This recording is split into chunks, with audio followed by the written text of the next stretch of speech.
Meus queridos irmãos e irmãs, prepare-se para receber uma mensagem tão poderosa que pode transformar completamente o rumo da sua vida. Em 1 João 2, versículo 2, é declarado que o próprio Jesus Cristo serve como propiciação pelos nossos pecados, não apenas pelos nossos, mas também pelos do mundo inteiro. O termo propiciação implica fundamentalmente apaziguamento ou satisfação, particularmente em relação a Deus. Neste contexto, significa que através de sua morte sacrificial, Jesus Cristo satisfez as justas demandas de um Deus santo a respeito do pecado. Rejeitar Jesus Cristo e seu sacrifício expiatório constitui a recusa final da salvação oferecida por Deus. Para entender a gravidade de negar Jesus Cristo, precisamos primeiro compreender a profunda questão do pecado. O pecado transcende a mera transgressão. Ele incorpora uma rebelião contra Deus que afeta todos os aspectos da nossa existência. Essa rebelião necessita de uma resposta de um Deus santo, cuja natureza não pode tolerar o pecado. A consequência do pecado é uma severa separação eterna de Deus, descrita na Bíblia como o inferno. O inferno não é um conceito trivial. É o destino final para aqueles que rejeitam os meios de salvação de Deus. É um lugar de tormento indescritível reservado para aqueles que se afastam do amor e da misericórdia de Deus. Por sua vez, as Escrituras revelam a imensa bondade do Deus da Bíblia para com os pecadores culpados. Ele enviou seu Filho unigênito, que se tornou a propiciação pelos nossos pecados. A morte de Jesus na cruz não foi apenas um ato de sacrifício, mas um ato de amor e misericórdia divinos, satisfazendo a justa ira de Deus que foi corretamente direcionada a nós. Quando aceitamos o presente da salvação oferecido gratuitamente, Deus não nos vê mais como pecadores perversos e culpados, mas, em vez disso, vê a perfeita justiça de Jesus Cristo. Essa troca incrível significa que a justiça de Cristo é creditada a nós. A seriedade de negar Jesus se torna clara quando consideramos suas implicações eternas. Sem Jesus, não há esperança de redenção. A porta para a salvação permanece fechada e a certeza do fogo do inferno se aproxima. Isso ressalta porque aceitar Jesus como Senhor e Salvador não é meramente uma formalidade, mas uma questão de consequência eterna. O significado da propiciação não pode ser exagerado. Um Deus Santo tinha todo o direito de condenar a humanidade pecadora ao fogo do inferno, pois nossos pecados nos separaram dele e sua justiça exige que o pecado seja punido. O apóstolo Paulo explica de forma magnífica em 2 Coríntios 5, versículo 21, aquele que não conheceu o pecado, ele o fez pecado por nós, para que, nele, seguíssemos a justiça de Deus. Este versículo captura a essência do sacrifício de Jesus, que, sendo perfeito sem pecado, tomou sobre si o peso de nossos pecados para que pudéssemos nos tornar a justiça de Deus. Essa troca divina é um dos fundamentos mais profundos da fé cristã, destacando o amor incomensurável de Deus ao enviar seu Filho para tomar o lugar que merecíamos. Outro sinal importante que a Bíblia nos alerta é o perigo de viver em hipocrisia.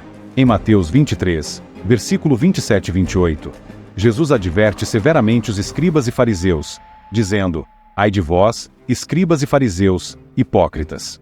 Pois sois semelhantes aos sepulcros caiados, que por fora realmente parecem formosos, mas interiormente estão cheios de ossos de mortos e de toda imundícia. Assim também vós exteriormente pareceis justos aos homens, mas interiormente estáis cheios de hipocrisia e de iniquidade. Nesta passagem, Jesus condena a hipocrisia desses líderes religiosos, que se apresentavam como devotos e piedosos por fora, mas eram profundamente corruptos por dentro. Essa advertência é extremamente relevante para nós hoje, pois viver em hipocrisia é um pecado grave que Deus abomina.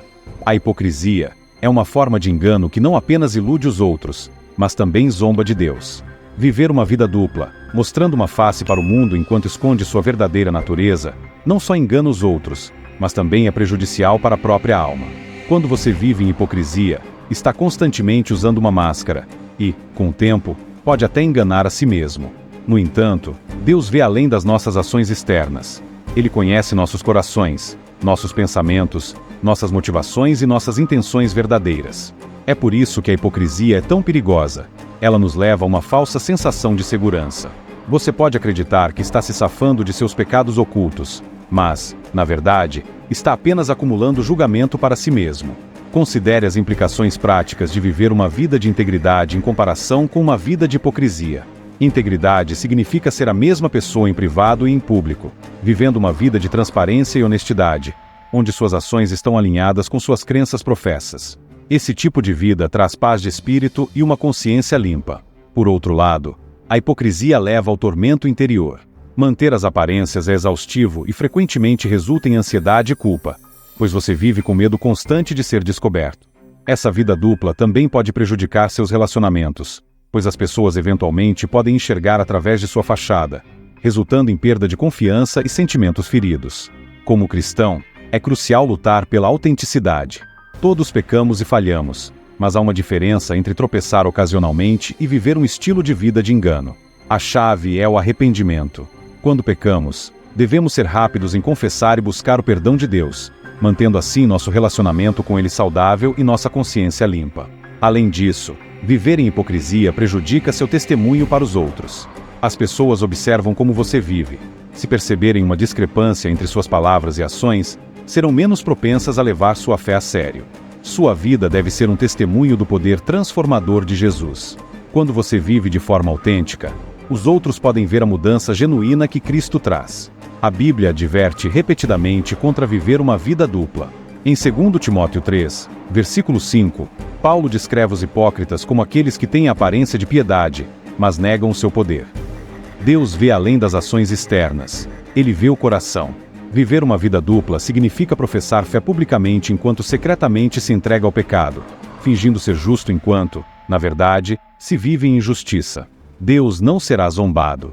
Em Gálatas 6, versículos 7 e 8, nos diz: Não vos enganeis, de Deus não se zomba, pois aquilo que o homem semear, isso também ceifará. Porque o que semeia na sua carne, da carne colherá corrupção, mas o que semeia no Espírito, do Espírito colherá a vida eterna. O julgamento de Deus é inevitável, e viver em hipocrisia será em última instância exposto. Um exemplo claro disso é encontrado em Atos 5, do versículo 1 ao 11, com a história de Ananias e Safira. Eles fingiram ter doado toda a receita da venda de suas terras aos apóstolos, mas secretamente retiveram parte do dinheiro para si. Sua hipocrisia foi desmascarada pelo Espírito Santo, levando a consequências severas. Essa história serve como um lembrete sombrio de que Deus vê todas as coisas e que a hipocrisia, no final, será revelada.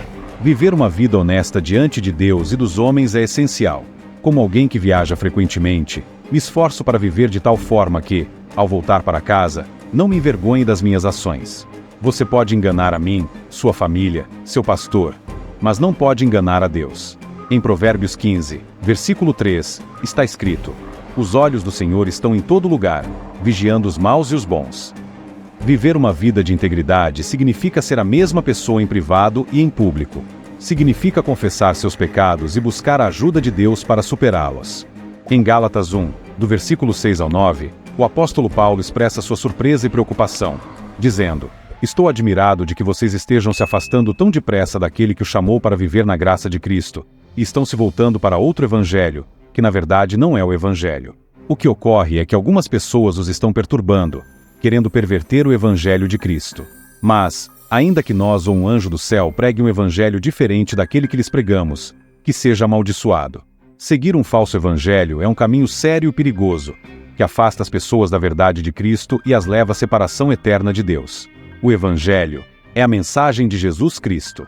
Ele proclama que Jesus, o Filho de Deus, veio à Terra, viveu uma vida sem pecado, morreu na cruz pelos nossos pecados e ressuscitou ao terceiro dia, vencendo o pecado e a morte. Ao colocarmos nossa fé nele, recebemos o perdão dos pecados e a vida eterna. Este evangelho é uma mensagem de graça, um favor imerecido de Deus. O núcleo do verdadeiro evangelho é que a salvação é pela graça mediante a fé em Jesus Cristo, e somente por ele.